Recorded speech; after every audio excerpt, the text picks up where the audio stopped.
प्यारे बच्चों, नमस्कार, सत श्री अकाल। सभी को जय हिंद, जय भारत। मैं राजाराम वैष्णव। आज हम अपना अगला पाठ पढ़ाएंगे। कक्षा 6 के अंतर्गत हमारा अगला पाठ है नादान दोस्त, और इसके लेखक हैं जाने माने उपन्यास सम्राट, किंग ऑफ द नोवेल, लेखककार, रचनाकार प्रेमचंद। प्रेमचंद के बारे में थोड़ा सा संक्षिप्त परिचय बताना चाहेंगे। इनका असली नाम या बचपन का नाम धनपत राय था। माता का नाम आनंदी देवी, पिता का नाम मुंशी अजायब लाल था। इनके पिता डाकखाने में मुंशी थे, इसलिए प्रेमचंद जी अपने नाम से पहले मुंशी लगाते थे, अर्थात उनका पूरा नाम है मुंशी प्रेमचंद। इनका जीवन बहुत कष्टदायी रहा। विद्यार्थियों को ट्यूशन पढ़ा कर के इन्होंने रोजी रोटी चलाई, लेकिन पढ़ाई पर जुड़े रहे। मैट्रिक पास किया, स्कूल में पढ़ाना शुरू किया। इन्होंने बीए किया, ठीक है, और एमए भी अपने हिंदी विषय में किया। गांधी जी के सत्याग्रह से प्रभावित होकर के इन्होंने सरकारी नौकरी छोड़ दी। 1901 से उपन्यास लिखना शुरू किया। कहानी 1907 से लिखने लगे प्रेमचंद जी, और हिंदी साहित्य में उपन्यासकार, उपन्यास सम्राट प्रेमचंद जी कहलाए। इन्होंने बहुत सारी कहानियाँ लिखी। उसी कहानियों के अंतर्गत कक्षा 6 में है हमारा अगला पाठ, जो प्रेमचंद जी, मुंशी प्रेमचंद जी द्वारा लिखा गया है, नादान दोस्त। नादान दोस्त एक श्रेष्ठ कहानी है। इससे बच्चों के मन में उठने वाली भावनाओं का सुंदर वर्णन किया है। प्यारे बच्चों, आपको पता है बचपन में हर किसी के दोस्त संगी होते हैं, जो सच्चे दोस्त होते हैं, जो जीवन भर साथ देते हैं। लेकिन अगर मेरा ये प्रश्न है कि हम दोस्त किसको बनाते हैं, तो हमारे सामने आता है कि जो हमारा साथ दे, जो अच्छे हो, जो अच्छे व्यक्ति हैं, उनको हम दोस्त बनाते हैं। लेकिन आपको पता है कि हमारे दोस्त हमारे परिवार में माता पिता भी होते हैं। अर्थात हम अपने मन की भावनाओं को, अपने मन के विचारों को हम अपनी माँ से, पिता से, परिवार के अन्य व्यक्तियों से साझा कर सकते हैं, शेयर कर सकते हैं। हम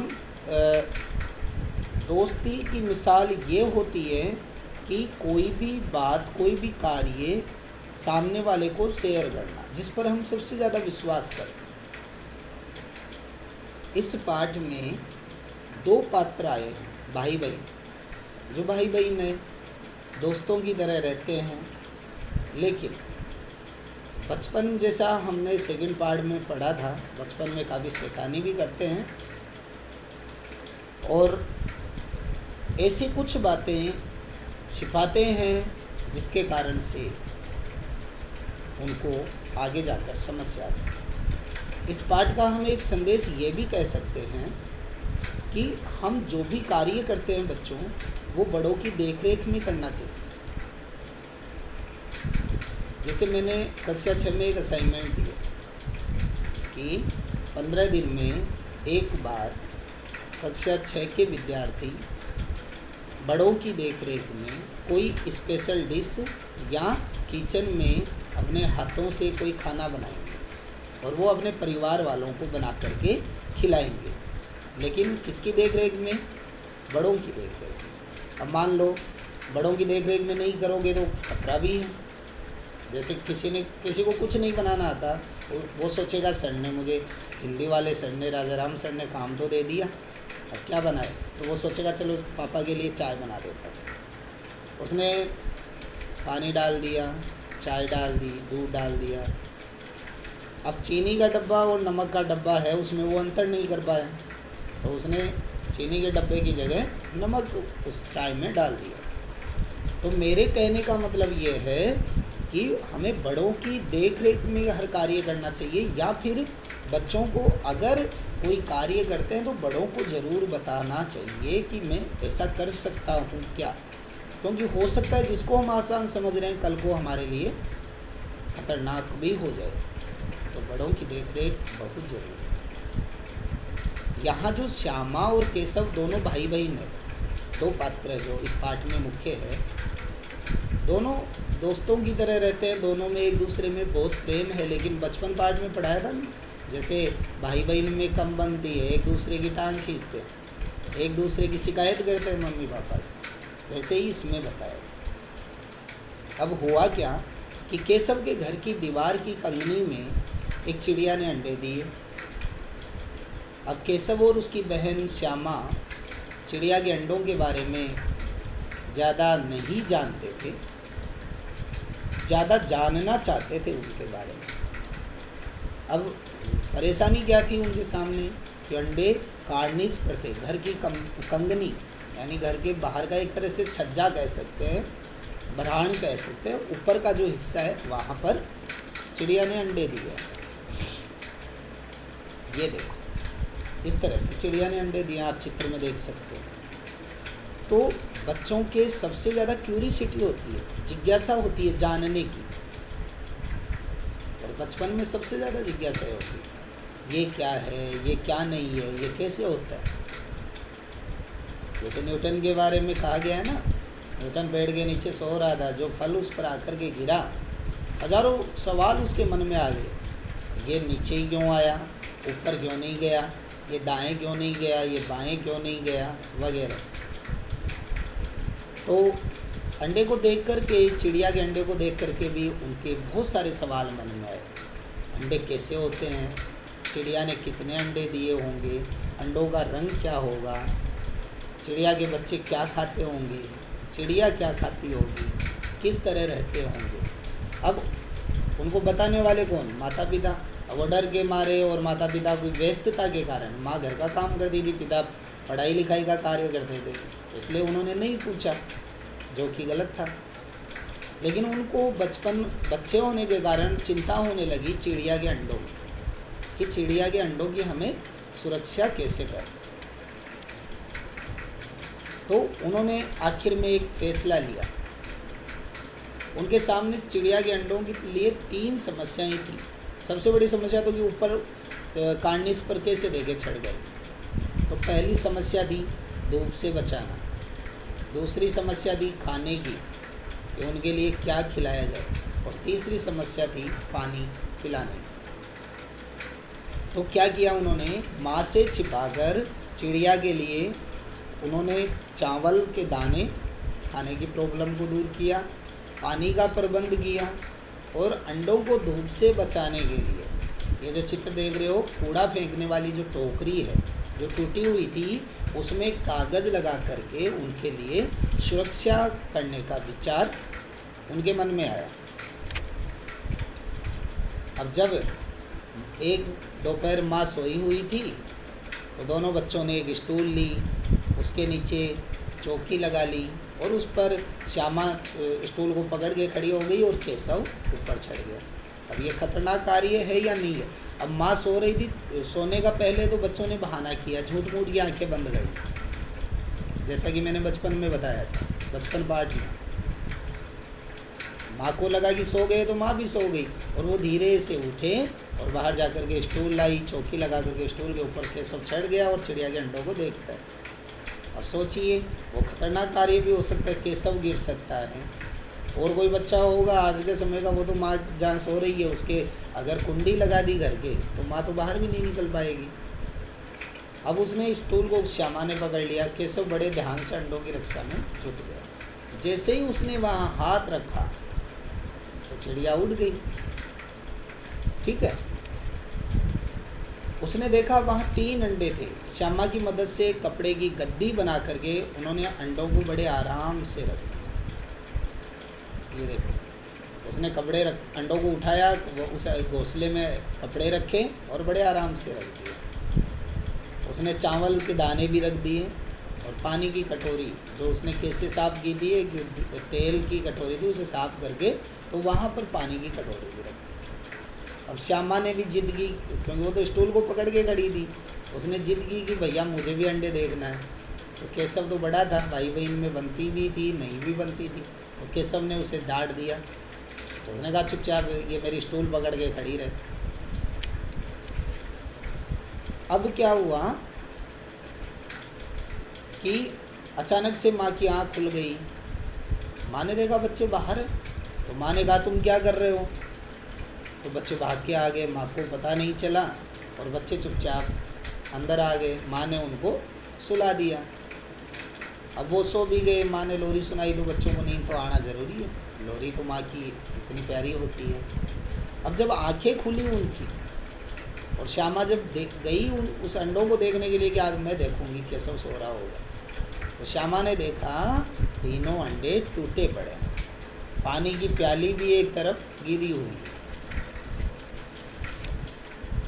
यह देख करके वो चिल्लाई, केशव भी आ गया। केशव भी डर गया कि ये क्या हुआ। तो जब वो चिल्लाई तो माँ ने सुन लिया, माँ भी वहाँ आई। तो श्यामा ने बताया कि अंडे टूट गए हैं। अब श्यामा को लगा कि केशव की गलती से टूटे हैं, तो भाई बहन कितना मतलब ये कार्य किए, अंडे को देखे, अंडों के लिए व्यवस्था की, दाना पानी और धूप से व्यवस्था की। लेकिन जब माँ आ गई तो सबसे पहले बहन ने भाई की शिकायत कर दी, जम के शिकायत कर दी और कह दिया कि केशव ने अंडों को छेड़ा था। अब माँ गुस्सा भी हुई, ठीक है, और इसके बाद में श्यामा ने और ज़्यादा शिकायत कर दी कि इसने स्टूल मंगवाई थी। यानी केशव बहन पर दोषारोपण कर रहा है कि बहन ने मेरी सहयोग किया, बहन ने मेरा, इसलिए मैंने अंडे को देखा। और बहन जो है भाई के लिए कह रही है कि इसी ने मुझे कहा कि तू ये लेके आ, ये लेके आ, वो कर, तो मैंने कर लिया। अब चूँकि अभी इस बीच श्यामा को पता नहीं है अंडे कैसे टूट गए, तो वो अपनी माँ से पूछती है, तो क्या चिड़िया ने अंडे गिरा दिए माँ? तो माँ कहती है कि हाँ, और इसका पाप जो है केशव पर और तुम दोनों पर लगेगा, तुमने 3 जाने ले ली।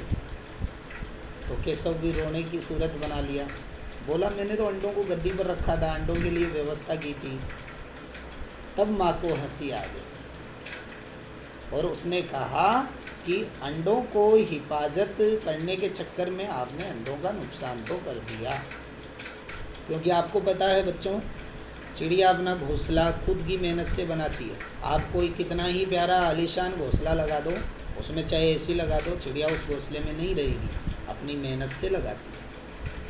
अंडे को सेती खुद है, दाने पानी का इंतज़ाम आप उसमें कुछ भी खाने को रख दो, वो खुद लाएगी, वही खिलाएगी। और इससे भी बड़ी बात, अगर हमने अंडों को छू लिया तो वो निष्क्रिय हो जाते हैं अंडे, घोंसले में जो अंडे हैं।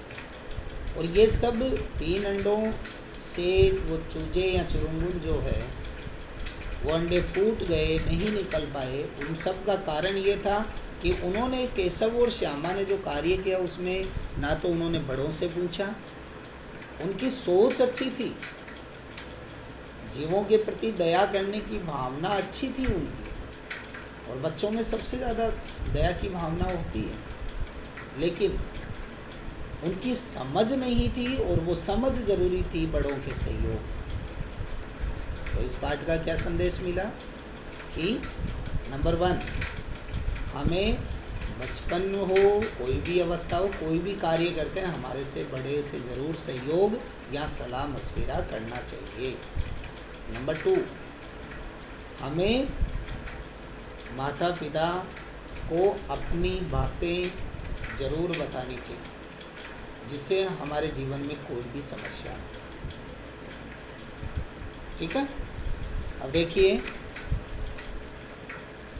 इसके बाद माँ ने केशव को डांट भी लगाई थी, केशव डर भी गया था, वह अपनी गलती पर पछता रहा था। इसके बाद में वह चिड़िया कभी वहाँ पर नहीं दिखाई दी। क्यों दिखाई देगी? चिड़िया जहाँ घोंसला बनाई थी वहाँ तो वो अंडे टूट गए थे। अब ये कुछ प्रश्न आपके सामने है। अंडों के बारे में केशव और श्यामा के मन में क्या क्या सवाल आए, वे आपस में ही सवाल जवाब करके अपने दिल को तसल्ली क्यों देते थे? तो आपको पता है बहुत सारे सवाल आए। अंडों में बच्चे कैसे निकलेंगे, ठीक है, अंडे कैसे होंगे, किस रंग के होंगे, अंडों से जो बच्चे निकलेंगे और चिड़िया क्या खाएगी, क्या पिएगी वगैरह। वो इन सवालों का जवाब जानते माता पिता को एक तो डर के कारण नहीं पूछ रहे हैं, और उनके माँ घर के काम में व्यस्त रहती है, पिताजी पढ़ने लिखने में व्यस्त रहते हैं, इसलिए उनको जवाब नहीं मिला। और वो क्या हुआ, आपस में ही एक दूसरे को सवाल जवाब करते थे और तसल्ली देते थे कि हाँ जो भी सवाल जवाब है उनका जवाब हम जब तक अंडे नहीं देखेंगे तब तक नहीं मिलेगा, और अंडे देखते ही सबका जवाब मिल जाएगा। इसके बाद में देखिए, केशव और श्यामा से चिथड़े, टोकरी और दाना पानी मंगाकर कार्निस पर क्यों रखे? क्योंकि वो सरल सी बात है कि कार्निस पर उनको कपड़ों की व्यवस्था यानी गद्देदार क्यों रखे हैं कि वह उनकी अंडों की रक्षा करना चाहता है कपड़ों की व्यवस्था से। तो उसने चिथड़ों की एक गद्दी बनाकर अंडों के नीचे रखी ताकि वे नहीं टूटे। धूप से बचाने के लिए उसने टोकरी रखी, दाने और पानी की भी व्यवस्था की। ये सब उसने श्यामा से मंगवाया केशव, और कार्निस पर यानी दीवार की कंगनी पर रखी। अगला क्वेश्चन, केशव और श्यामा ने चिड़िया के अंडों की रक्षा की या नादानी की? जैसा कि पाठ का शीर्षक है, चिड़िया के अंडों की रक्षा नहीं की। हालांकि उनकी, मैंने फिर बोल रहा हूँ, उनकी सोच बहुत अच्छी थी। वो जीवों को बचाना चाहते थे, वो अंडों की रक्षा करना चाहते थे, लेकिन वो उनकी समझ नहीं थी, नादानी थी। वे रक्षा करना चाहते थे लेकिन ज्ञान नहीं था। उन्हें क्या करना चाहिए था? अपनी माँ या पिता की सहायता लेनी चाहिए थी, और माँ अगर उन्हें समझाती तो अंडे टूटने से बच जाते। इसीलिए तो इस पाठ का नाम रखा हुआ है नादान दोस्त, यानी नादानी कर बैठे। तो इसलिए बड़ों से राय जरूर लेनी चाहिए। बड़ों की बिना राय के कोई कार्य नहीं करना चाहिए। जिस कार्य को हम आसान समझते हैं, हम अपने लेवल पर करना चाहते हैं, हो सकता है वो खतरनाक हो जाए। इसलिए मन से कार्य बचपन में नहीं करने चाहिए। आशा है आपको ये मेरा पाठ समझ में आ गया होगा नादान दोस्त। और अगर आपको अच्छा लगा तो इसको लाइक कीजिए, कमेंट कीजिए और सब्सक्राइब करना ना भूलें, जिससे हम अपना अगला पाठ लेकर के आपके सामने और जल्दी हाजिर हो। मैं राजाराम वैष्णव, टीजीटी हिंदी, जवाहर नवोदय विद्यालय कालंत्री।